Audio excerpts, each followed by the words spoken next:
Bienvenidos a Psicoaudio, el podcast de salud mental, en el cual el día de hoy vamos a discutir un poco sobre algunos trastornos y enfermedades mentales de los cuales a veces podemos tener mucha curiosidad. Tenemos mucha curiosidad de cómo funcionan, cómo se diagnostican, cuáles son sus síntomas, sus tratamientos, en especial porque ahora por suerte la salud mental se está volviendo una prioridad para muchos, lo cual es verdaderamente increíble. Tenemos que remover el estigma de estas enfermedades y estos trastornos, y para eso nosotros vamos a darles este pequeño podcast con información sobre algunos trastornos, información verídica e informada para que ustedes puedan estar informados y puedan también ayudar a quitar el estigma de estas enfermedades. Entonces espero que lo disfruten muchísimo. Vamos a dar una pequeña intro y luego vamos a empezar a hablar sobre trastornos. Las enfermedades o trastornos mentales afectan el pensamiento, sentimientos, estado de ánimo y comportamiento de un individuo. Estas pueden ser ocasionales o crónicas. Las enfermedades mentales afectan la capacidad del individuo de relacionarse con los demás y funcionar adecuadamente durante el día. Estas son causadas por múltiples factores y circunstancias. Pueden ser debido a un trauma, hereditarios, biológicos, químicos, sociales, etc. Alrededor de 450 millones de personas padecen trastornos mentales y de conducta a nivel mundial. Una de cada 4 personas desarrollará uno o más de estos trastornos en el transcurso de su vida. 5 de cada 10 de la causa principal de discapacidad y muerte prematura a nivel mundial son causadas por condiciones psiquiátricas. Los trastornos mentales representan no solo una enorme carga psicológica, social y económica de la sociedad, sino que también aumentan el riesgo de las enfermedades físicas.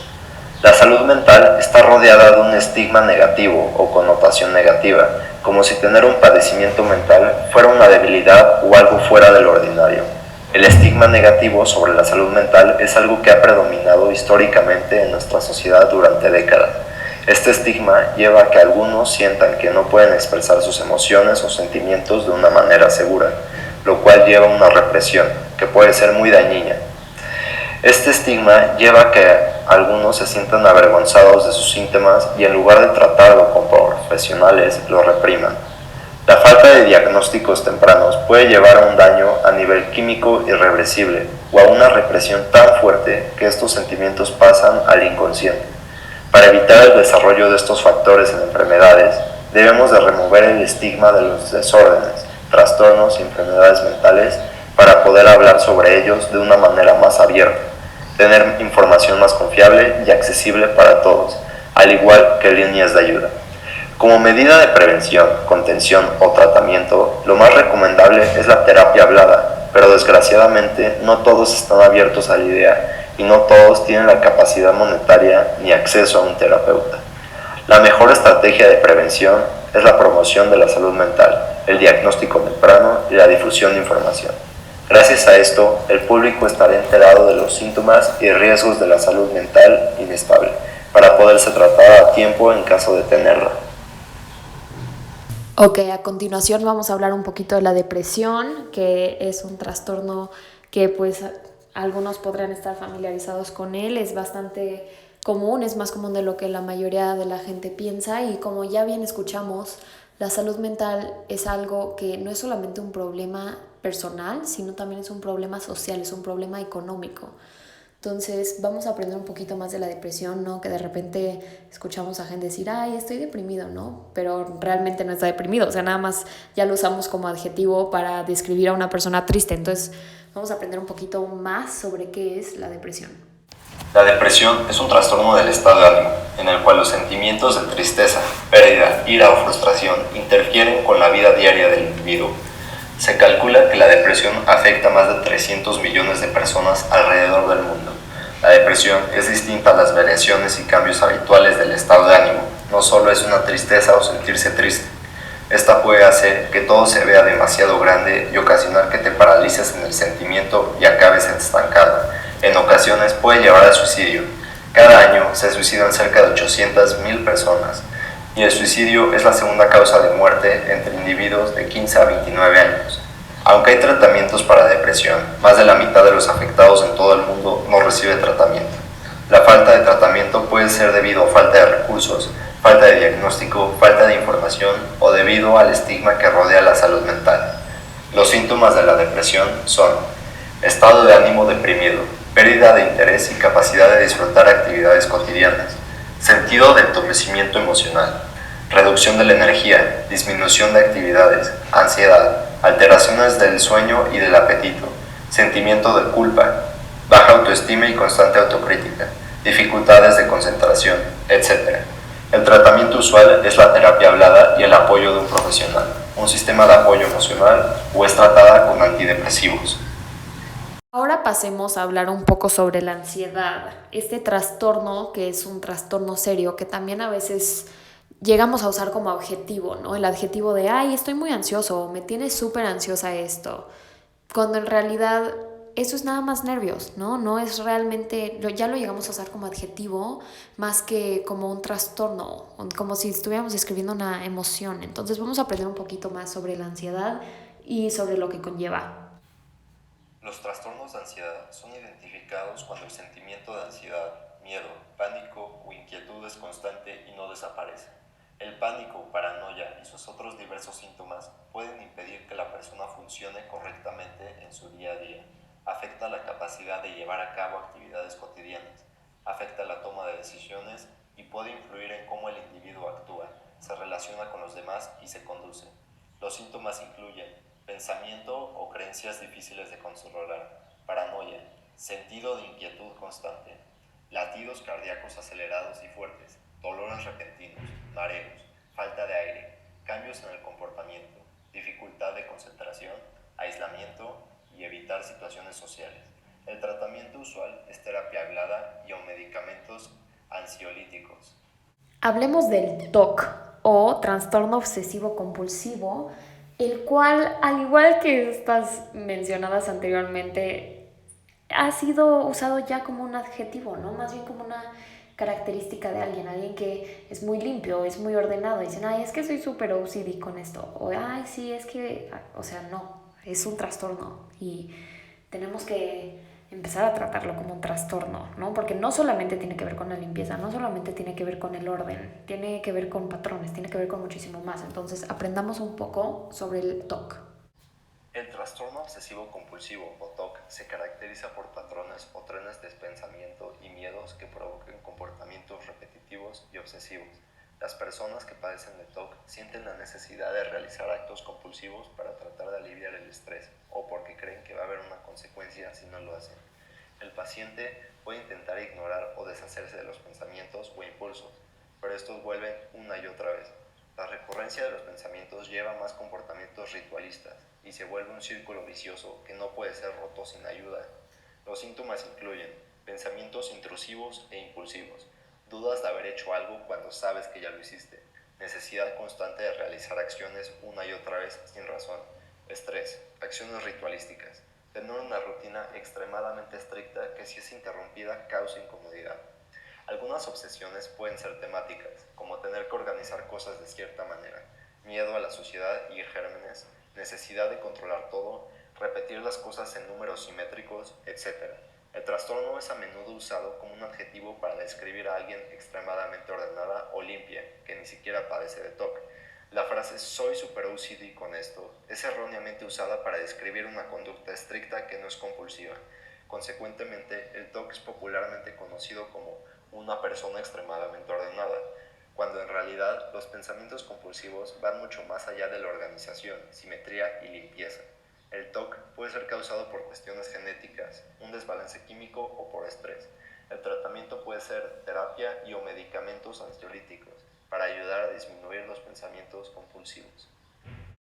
Hablemos un poco del trastorno disociativo de identidad. Estoy segura que o lo conocen como personalidad múltiple, por ejemplo, en muchas películas, ¿no? Como esta nueva de Fragmentado, que salió y todo el mundo estaba investigando y metiéndose en qué era, ¿no? Cómo funciona este trastorno. Es un trastorno que genera muchísima curiosidad porque es impresionante cómo la mente puede crear múltiples personalidades, ¿no? Y y tener constancia de cada una de ellas y que cada una tenga sus propias características. Entonces hablemos un poco de este trastorno, ¿no? El trastorno disociativo de identidad es un trastorno mental que ocasiona desconexión entre los pensamientos, recuerdos, sentimientos, acciones o sentido de identidad de una persona. Entonces, esta persona básicamente se fragmenta, la identidad se fragmenta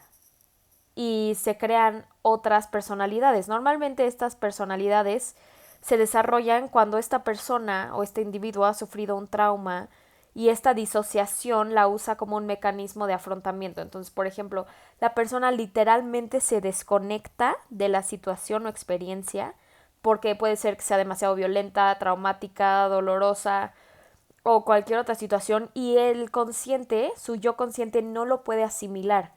Entonces usa esta disociación como mecanismo de defensa para que la otra personalidad se encargue de lidiar con este trauma. Entonces, esta persona puede tener varias disociaciones o varias identidades que se conocen como álteres.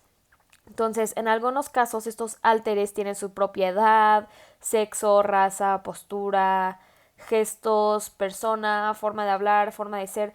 Estos álteres no tienen que ser exactamente como el cuerpo biológico de la persona, sino estos álteres tienen sus propias características e identidades.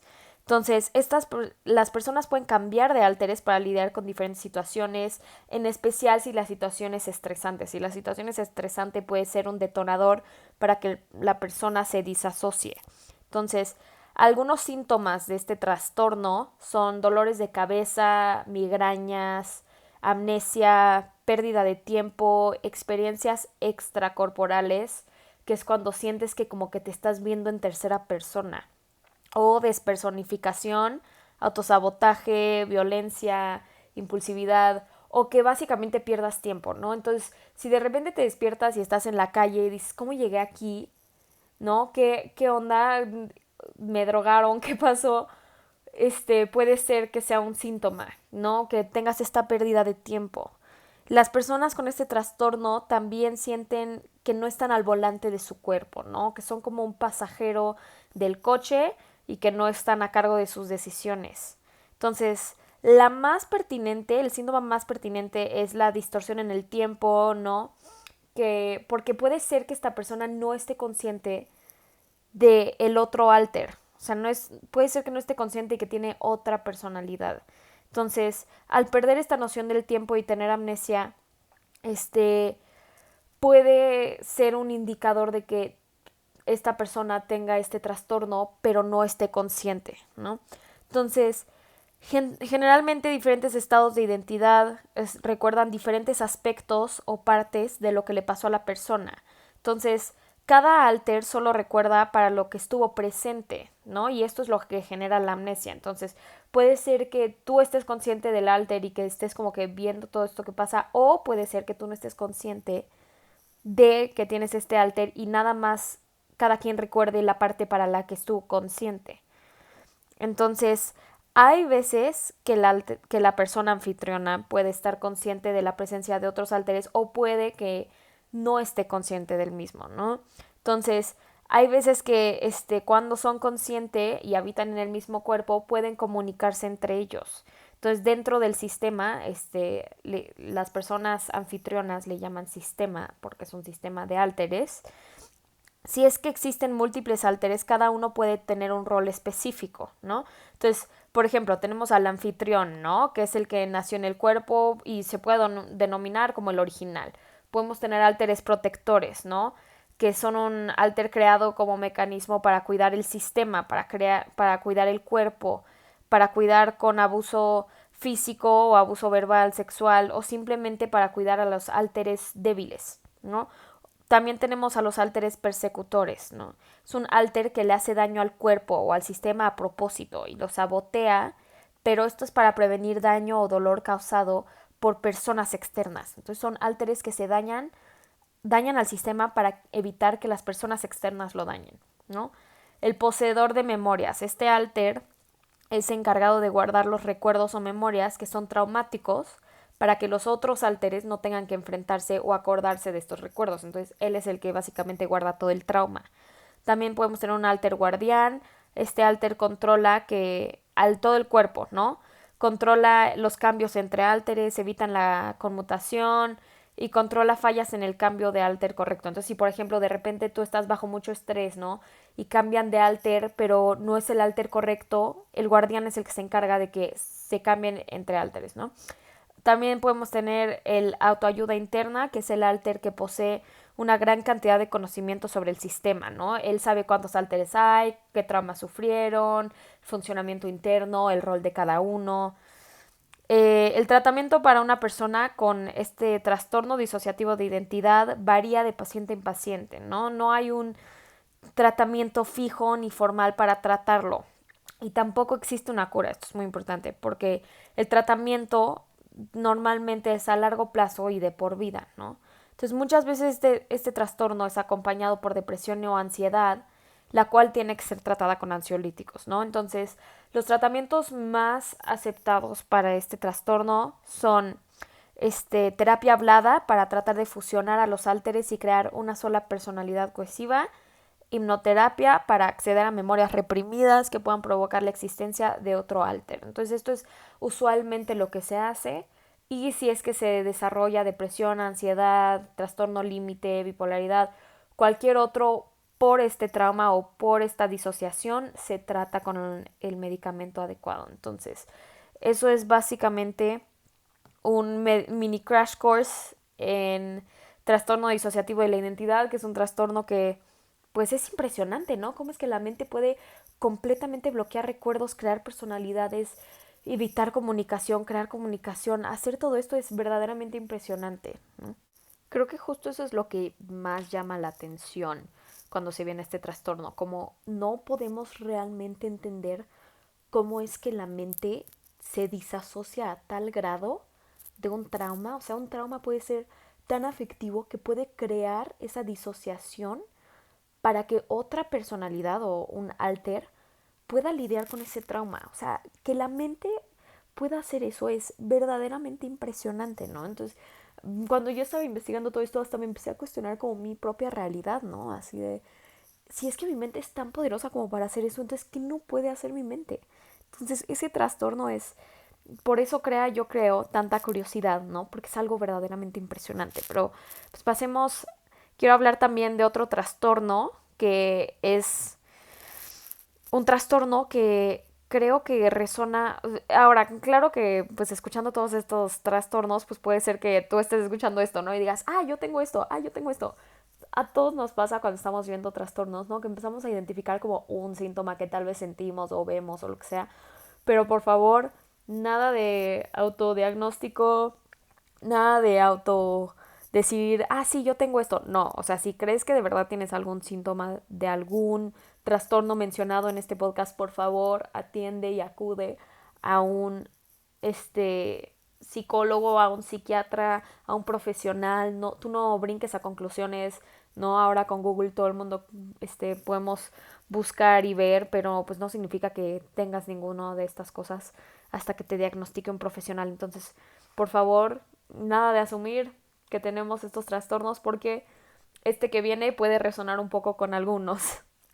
Este es el trastorno límite de la personalidad. Ahora, este trastorno es caracterizado cuando una persona cuenta con un patrón continuo de cambios de estados de ánimo, autoimagen y comportamiento. Estos están siempre en constante cambio y tenemos muchísimos, pero esto tiene que ser un patrón, o sea, no puede ser, hoy cambié de ánimo tal, tal, no, o sea, es un patrón que cuenta en la persona, ¿no? Entonces, las personas con trastornos límites de personalidad pueden tener problemas manteniendo relaciones estables, tener un miedo profundo al abandono o a la inestabilidad y se les puede hacer difícil estar solos. Ahora, esto puede resonar con muchos, pero esto es parte de un trastorno formal. Entonces, no porque nos dé miedo el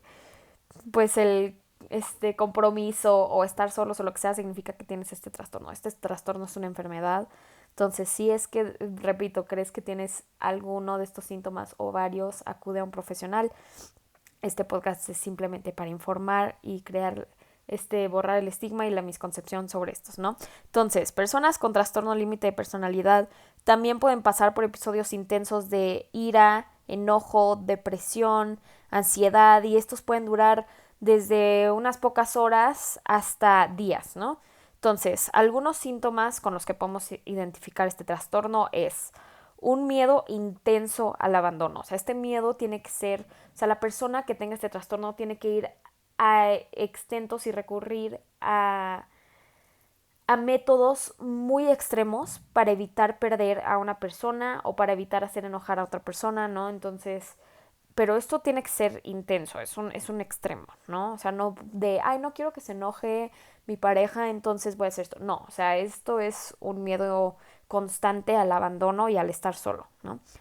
Tomar medidas extremas para evitar una separación o un rechazo real o imaginario. Entonces, cuando nos rechazan, puede ser un rechazo imaginario, ¿no? Puede ser un rechazo de, ay, ya me rechazo porque siento esto y digo esto y tal, tal, tal, tal, tal, tal. O sea, tomar medidas extremas de dejar de hacer cosas o hablar de cierta manera, decir ciertas cosas, evitar hacer a la otra persona enojar, pero a un extento muy extremo, ¿no? Entonces no es, como decía, esconderle a, no sé, a tu papá que te fuiste de fiesta para no hacerlo enojar. No, o sea, es tomar medidas extremas para evitar el abandono, ¿no? Esto es también de la mano con un patrón de relaciones inestables y relaciones usualmente intensas, o sea, muchas emociones, relaciones que son intensas, relaciones que consumen completamente a la persona, ¿no? Entonces, este patrón de relaciones inestables puede ya señalarnos, ¿no? Al miedo de estar solo de esta persona, ¿no? Cambios rápidos de identidad y autoestima. Esta persona tiene una autoestima fluctuante, ¿no? Esta autoestima puede sentirse increíble. Ahora, a todos nos pasa, ¿no? Que la autoestima de repente nos sentimos súper bien un día, súper mal otro. Pero esto es un reflejo de autoestima en el cual no está en constante cambio y la identidad está en constante cambio también, ¿no? Periodos de paranoia relacionado con el estrés y pérdida de contacto con la realidad pueden llegar a ser un síntoma. Esto no caracteriza a todas las personas con trastorno límite, pero este estrés puede llegar a causar una pérdida de realidad, ¿no? Comportamientos impulsivos y riesgosos, ¿no? Estos usualmente se pueden manifestar apostando, ¿no? Apostando grandes cantidades de dinero impulsivamente, conducción imprudente, ¿no? Por ejemplo, puede ser alguien que, pues no sé, maneja muy rápido, ¿no? Y sin poner su direccional, ¿no? Que a todos nos pasa, pero esta es una persona que constantemente está manejando en riesgo, ¿no? Entonces, por ejemplo, no sé si han visto esta película, ¿no? De Crepúsculo, la 2 donde Bella constantemente está poniéndose en riesgo para tratar de alucinar a Edward, que la dejó. Entonces, todas estas conductas impulsivas son conductas que puede tener alguien con un trastorno límite de personalidad, ¿no? También esto incluye el sexo inseguro, ¿no? Una ola de gastos de repente, ¿no? O sea, vas de compras y tienes una ola de gastos impresionante. Esto también incluye autosabotaje y autolesiones o autolesiones. Entonces, estos pueden ser algunos comportamientos que indiquen que la persona puede tener un trastorno de personalidad límite, ¿no?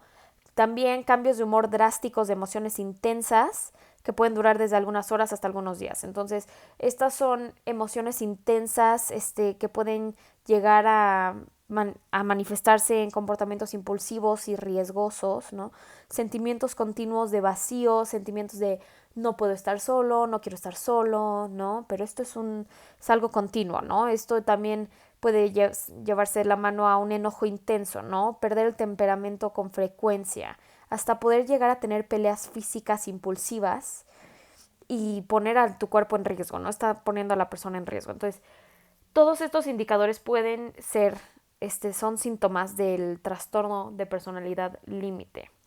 El tratamiento usualmente de este trastorno, el más aceptado es terapia, ¿no? Como en muchos de cualquier otro trastorno, y la conexión o contención, perdón, de cualquier otro trastorno que pueda disparar Entonces, el trastorno límite de personalidad normalmente va muy de la mano con depresión o ansiedad. Entonces, si es que se llegan a disparar estos otros trastornos, se requiere medicamento y se proporciona, ¿no?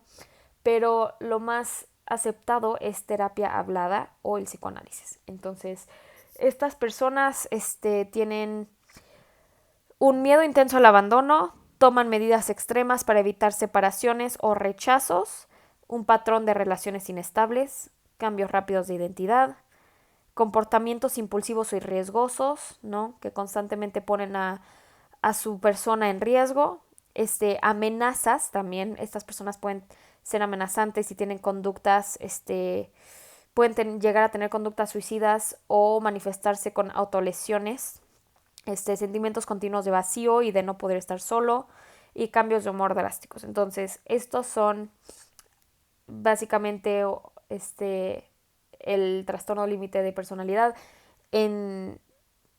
Pero ahora, muchos de estos síntomas pueden resonar con algunos, ¿no?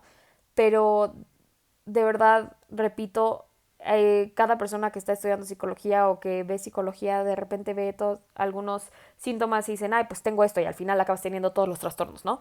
Entonces, recordemos que estos tienen que ser diagnosticados por un profesional, y si es que crees que conoces o estás en contacto con una persona que crees que pueda tener este trastorno, acércate, habla con la persona y que obtengan ayuda.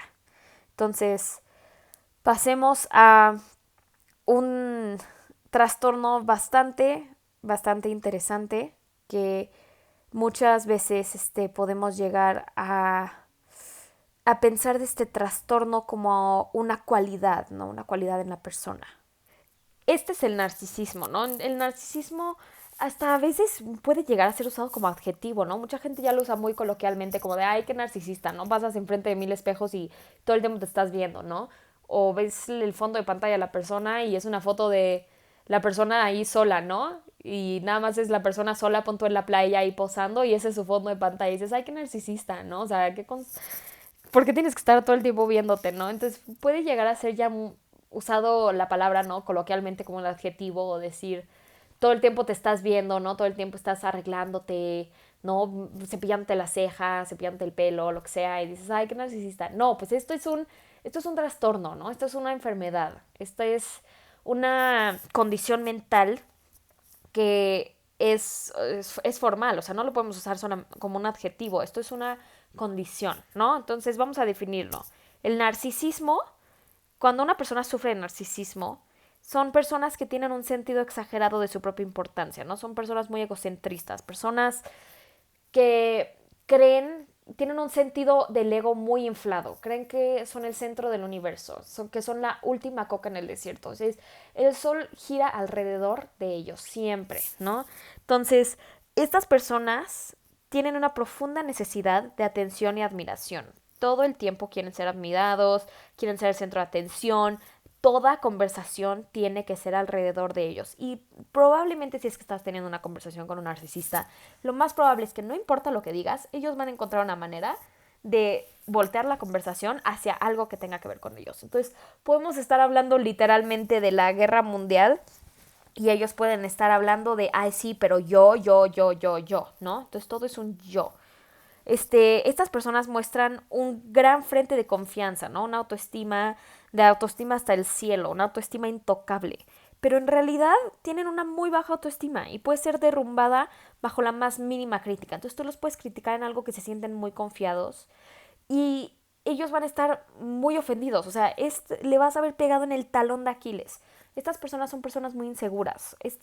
Tienen esta fachada, ¿no? De súper autoestima, pero en realidad son personas muy inseguras. Son personas que constantemente van a estar tratando de generar autovalidación, de crear validación por parte de los demás.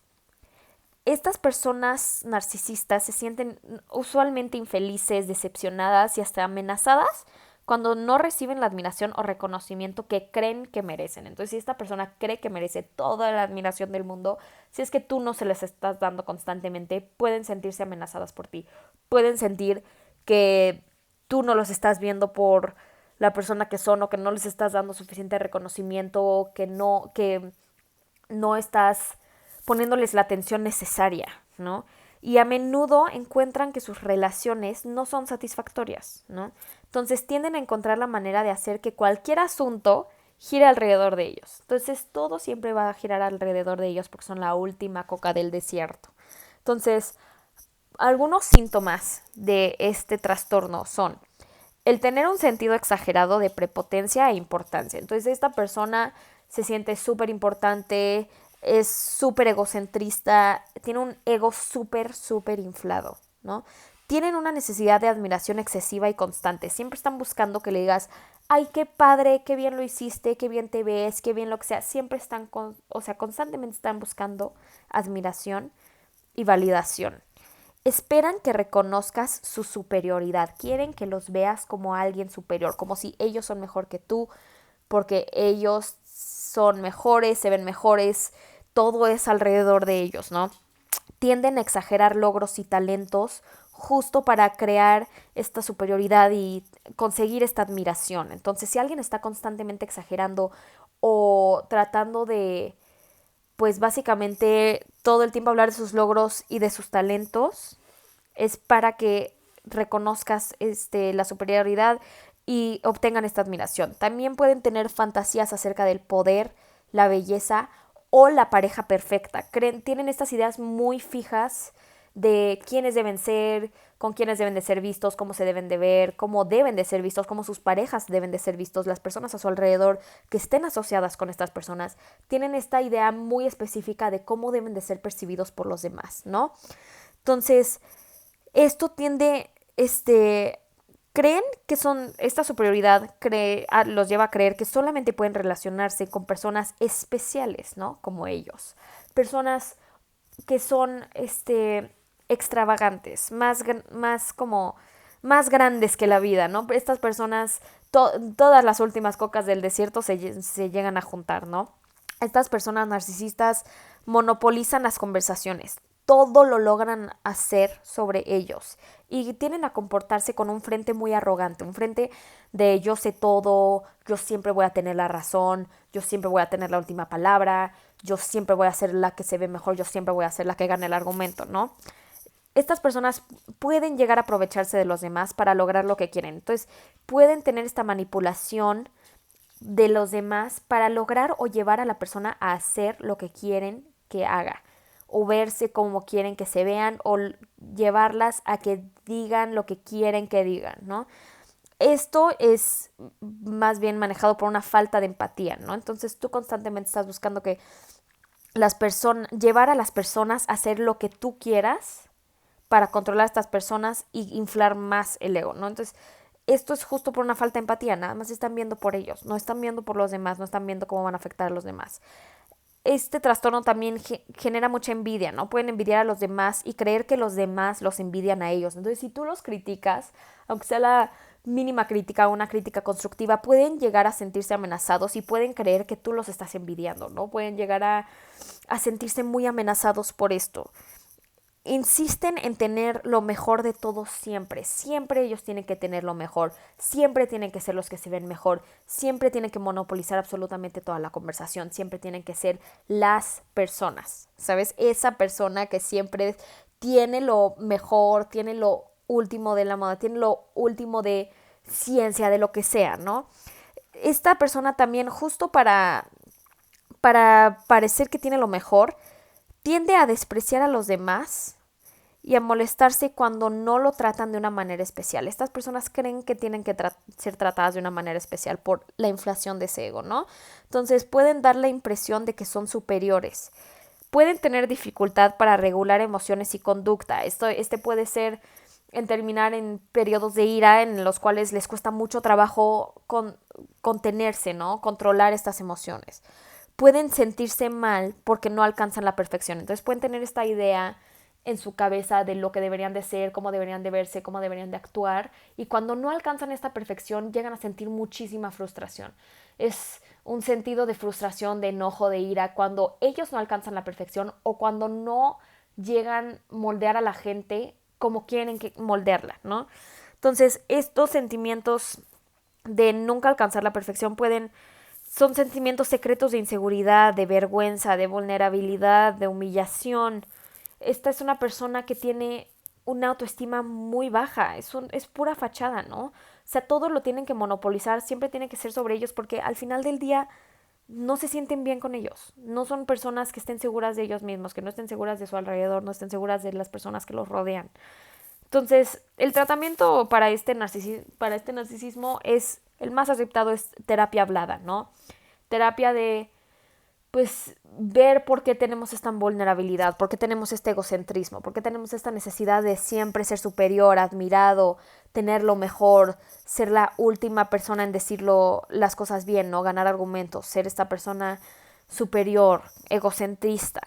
Entonces, llegar a la raíz de este problema y tratar este narcisismo. Entonces, si este narcisismo, igual que otros trastornos, llega a generar depresión, ansiedad, cualquier otro trastorno se trata, ¿no? O ya sea terapia o medicamentos, pero tenemos que dejar de usar el narcisismo como adjetivo. Tenemos que dejar de normalizar esto de, ay, sí, que narcisista de tu parte, ay, sí, que narcisista que tu Instagram es puras fotos de ti, que narcisista lo que sea. No, porque esto es un trastorno, esto es una enfermedad.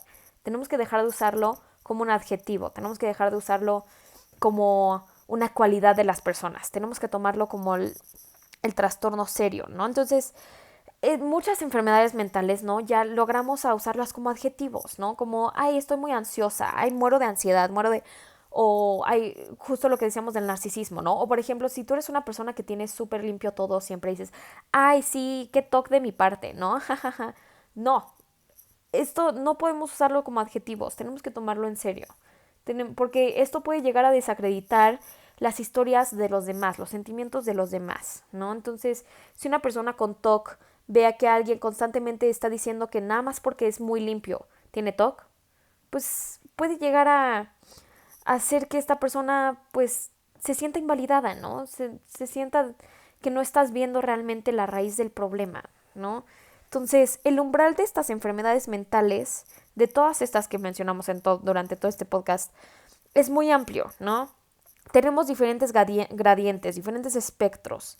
El día de hoy solamente mencionamos seis trastornos, ¿no? Que creemos que tienen mucha misconcepción, que tenemos mucho espacio para aprender, mucha oportunidad, ¿no? Es muy importante conocer los síntomas de una mente no saludable, ¿no? No solamente para ti y para tu propia salud mental, sino para reconocer los síntomas de las personas alrededor a ti, ¿no? Así poder brindar ayuda, consejos, ¿no? Si es que no te piden un consejo, tampoco lo brindes, ¿no? No, ni tú ni yo somos psicólogos, bueno, yo no sé si tú seas un psicólogo, ¿no? Pero es necesario que esta persona, o tú, si es que llegan a sentir algún síntoma, ¿no? Que no nos sentimos bien, tenemos que, tenemos que buscar ayuda, ¿no? Tenemos que buscar las soluciones profesionales. Entonces, tenemos que tener información cierta y actualizada, ¿no? Para eso justo todo este podcast, ¿no? De estar viendo cómo es que las enfermedades mentales funcionan, cuáles son los síntomas, cuáles son las misconcepciones, ¿no? Es muy importante siempre tener información porque podemos crear ideas incorrectas, ¿no? Que pueden llegar a perjudicar tu estado o el de los demás. No, justo lo que decíamos del TOC, del narcisismo, usarlos como adjetivos, desacreditar estas enfermedades mentales, estos sentimientos, ¿no? Aunque siempre tenemos que asentar la recomendación, ¿no? De acudir con un profesional, ¿no? No podemos estarnos autodiagnosticando, diagnosticando a las personas a nuestro alrededor, criticando, analizando. Tenemos que buscar y recomendar ayuda profesional, ¿no? Sabemos que la situación de muchos imposibilita esta opción, ¿no? Ya sea que está imposibilitada por medio económico, ¿no? Porque tú o la persona no quiere aceptar que tiene estos síntomas, no quiere aceptar que tiene estas afectaciones, justo por el estigma que rodea la salud mental, ¿no? Entonces, por eso queremos fomentar la investigación, la información sobre la salud mental, quitar un poco este estigma, ¿no? Evitar ideas incorrectas, poder educar un poco, ¿no? Poder traer un poco de más conciencia hacia sobre cómo nos percibimos a nosotros mismos y a los demás, ¿no? Entonces, yo creo que la clave, y nosotros creemos que la clave para disminuir el estigma de las enfermedades mentales es la información, ¿no? Siempre educarte de cualquier tema es el principal factor para evitar toda esta misconcepción, ¿no? Nunca sabemos con quién estamos lidiando. Nunca sabemos si alguno de nuestros comentarios pueden llegar a tener afectaciones con los demás, ¿no? En este caso, no sabemos cuándo podemos estar atentando contra la salud mental de alguien, ¿no? Si alguien tiene algún trastorno, ¿no? Siempre es importante tener una opinión educada, ¿no? Si es que vas a dar una opinión, da una opinión educada, no des una opinión sin fuentes, sin bases, solamente para ganar el argumento, ¿no? Hay que evitar, ¿no? Este estigma a la salud mental, ¿no? En especial para las víctimas de las enfermedades mentales, ¿no? La opinión educada y, o sea, al educarte sobre estas enfermedades, sobre estos trastornos, puede cambiar la información popular a largo plazo, ¿no? Entonces, puede también cambiar la opinión popular, podemos quitar este estigma, poco a poco educando, normalizando, entendiendo a todas estas personas, ¿no? Alentando la investigación, ya sea propia, ¿no? Tú teniendo una introspección, ¿no? Evitando caer en prejuicios o información incorrecta. Entonces, el cambio no solamente está en cambiar la forma en la que la gente piensa sobre la salud mental. Este cambio tiene que venir con educación, con información verídica, ¿no? Que es justo por la razón que hicimos este podcast. Este podcast queremos empaparlos un poquito, un mini crash course en estos trastornos, en estas afecciones. Entonces, tenemos que alentar y tenemos que promocionar la información verídica, la información correcta, ¿no? Tenemos que quitar este estigma porque muchísima gente no busca tratamiento y no tiene un tratamiento a las enfermedades mentales que padece por el estigma. Y el estigma empieza desde ti mismo, ¿no? El estigma de cómo crees que voy a ir a terapia, cómo crees que voy a tomar pastillas, cómo crees que... Al final del día no le dirías lo mismo a una persona diabética, ¿no? O sea, no le dirías no te tomes tu insulina. Es exactamente lo mismo para una persona que padece de un trastorno. No le dirías no te tomes tu sertralina, ¿no? O sea, tenemos que tomar estas afectaciones más en serio. Tenemos que entender que son afectaciones que pasan tan comunes como migrañas. O sea, son enfermedades que no, por más que la persona quiera, no puede controlar. Así como una persona no puede controlar cuántas veces palpita su corazón, ¿no? No lo puede controlar conscientemente. Obviamente si te pones a correr, pues cambia, pero son cosas que las personas no pueden controlar. Tenemos que tomarlas en serio, son enfermedades. Tenemos que informarnos, tenemos que también cambiar nuestro lenguaje, ¿no? Cambiar el decir, ay, qué ansioso estoy, ay, sí, soy súper toc por tener todo limpio, ay, sí, soy súper narcisista por verme en el espejo. Tenemos que cambiar nuestro lenguaje.